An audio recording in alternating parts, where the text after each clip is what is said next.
If this story touched your heart, we'd love to know. Where in the world are you watching from? Drop your city or country in the comments below, and let's see how far this journey reaches. Every comment helps build a global community of story lovers just like you.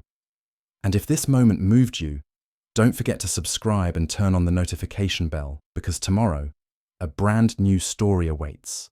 One that might just change the way you see love, life, or even yourself. Until then, stay kind, stay curious, and keep believing in unexpected magic. This was supposed to be a joke, but he ended up falling for her Logan. Mitchell had never been the type to believe in blind dates.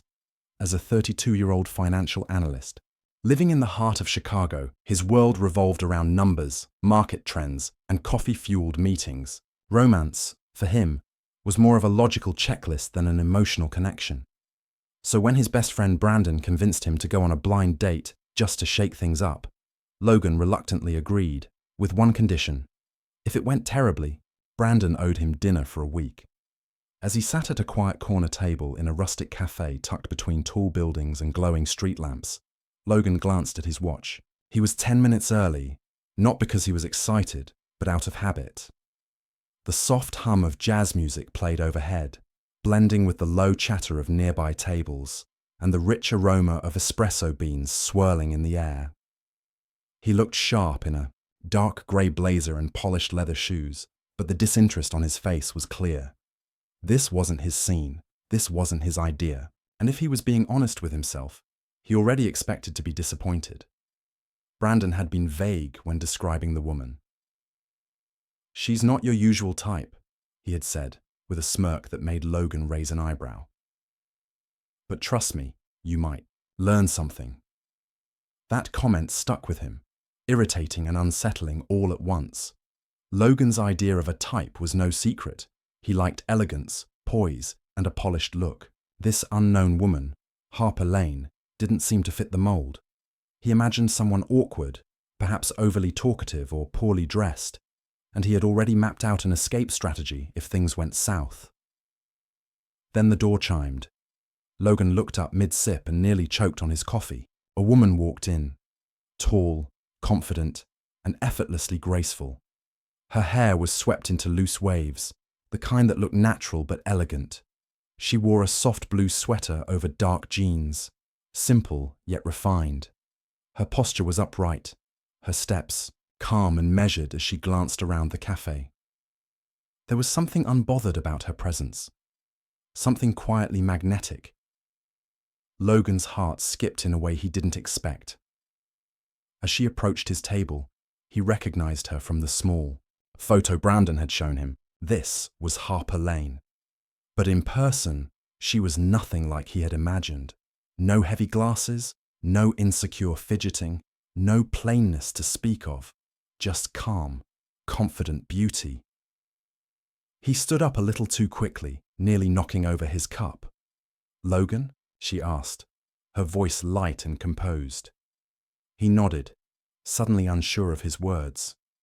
"Yeah, you must be Harper." She smiled, and in that moment, Logan realized something he hadn't planned for. He had been completely wrong.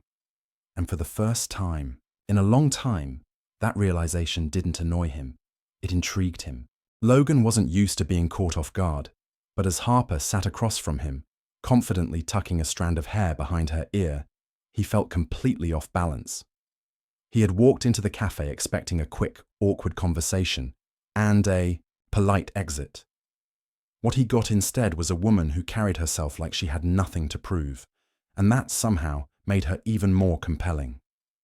"So," Harper said, smiling as she stirred her vanilla latte, "I heard this place has the best coffee in the city. Or was that just your friend trying to sweeten the deal?" Logan chuckled, already more relaxed than he expected to be. "Honestly, it might have been part of the bait, but I've been here a few times. It's cozy." "Cozy," she repeated, with a raised brow, her voice teasing. "That's such a non-committal word. I'll take it as a maybe." There was a spark in her tone, a mix of sarcasm and warmth, that made Logan lean in without realizing it. The conversation flowed, with surprising ease. They talked about books, travel, how Chicago winters always overstay their welcome, and the best pizza spots in the city.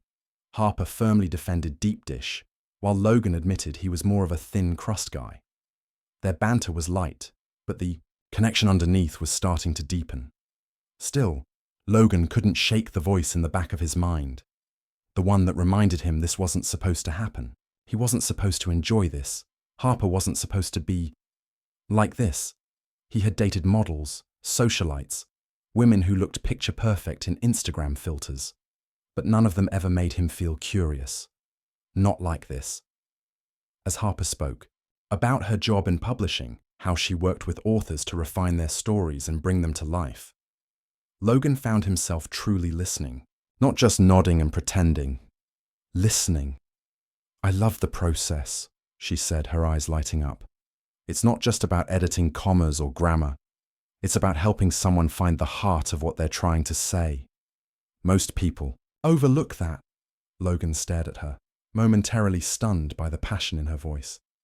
"That actually sounds fulfilling," he said, then laughed a little. "I always thought editors were just quiet people behind a desk with a red pen." Harper rolled her eyes playfully. "We are sometimes, but there's more to us than grammar and coffee addictions." They both laughed. For a moment, time seemed to slow. Logan caught himself watching the way she smiled, the way her hands moved when she talked, the way she made the room feel smaller and more focused. This wasn't how it was supposed to go. He was supposed to be counting down the minutes until he could fake a work call. Instead, he found himself not wanting the night to end, and that scared him, because for the first time in years, he wasn't leading the conversation. He wasn't in control. He was captivated. Over the next few days, Logan couldn't stop thinking about Harper. He found himself smiling at random moments, replaying the way she had defended deep dish pizza with unapologetic passion, or how she'd rolled her eyes at his red pen editor joke. There was a warmth to her, a grounded honesty that was rare in his world. So without overthinking it, he texted her, then again, and again. Each time, she responded with the same quick wit and down-to-earth charm that had caught him off guard that night. Their conversations stretched from morning coffee to late-night chats. It didn't take long before they met up again, this time at a used bookstore Harper loved. Logan watched her light up as she flipped through dog-eared pages like she was uncovering treasure. He felt like a teenager again, nervous but excited, unsure of how or why someone like her could be affecting him this much. But just as things were beginning to feel real, everything unraveled.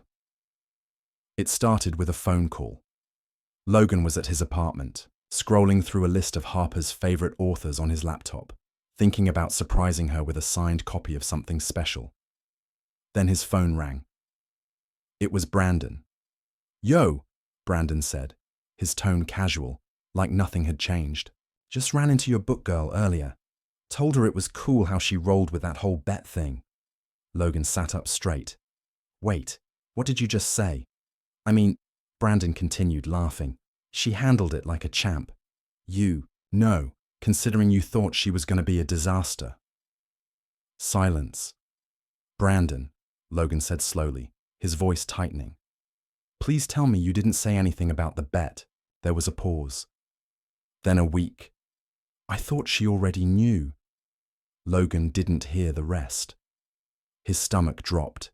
His hands went cold. And suddenly, every smile Harper had given him played through his mind. But now it all felt fragile. He hung up without another word and immediately called her. No answer. He texted. No reply. The longer he waited, the worse the silence felt. The next day, he showed up at the bookstore. Harper was behind the counter, organizing a stack of poetry books. When she looked up and saw him, her expression didn't flicker. Not even a little. Her eyes were calm, cold, unreadable. "Harper." She turned and walked into the back. Logan followed, heart racing. "Please, just give me a minute." She spun around, arms crossed. "Why?" So you can explain how this was all just a game to you? It wasn't, he said, desperate. At least not anymore. Her voice was sharp. But it started that way, didn't it? That's all I'll ever be to you. A bet you didn't expect to lose. Logan opened his mouth, then closed it again. There were no right words. Not yet. The truth had found its way out, and just like that, the connection they'd built, so fragile, so new, was hanging by a thread. The door slammed behind her, but Logan didn't move. He stood frozen in the back room of that bookstore, the air heavy with silence and all the things he hadn't said. The weight of Harper's words echoed in his chest. That's all I'll ever be to you. A bet. It stung, not because it wasn't true once, but because it no longer was. Somewhere between the coffee dates, the late-night texts, and the way her laugh made the world slow down, something in him had shifted. But now, none of that mattered, not unless he could prove it. The next morning, Logan didn't go to work. He sat at his kitchen table, staring at his phone. Texting felt useless, calling, pointless. What could he say that would fix it? Apologies weren't enough, not this time. Not when trust had been shattered. If he wanted a second chance, he'd have to earn it the hard way. So he started with what he knew. Books. He remembered Harper once told him that she had a list of favorite quotes, lines that made her feel seen, understood. Logan found himself combing through novels he'd never touched before, marking passages, underlining sentences. That afternoon, he walked into her bookstore while she was working a shift. He didn't say a word, just slipped a note onto the counter and left. The note read, "You are more than a bet. You are the plot twist I never saw coming." Page 1. Every day after that, she found another one. Sometimes it was a quote from her favorite poet. Sometimes a note scribbled on a receipt.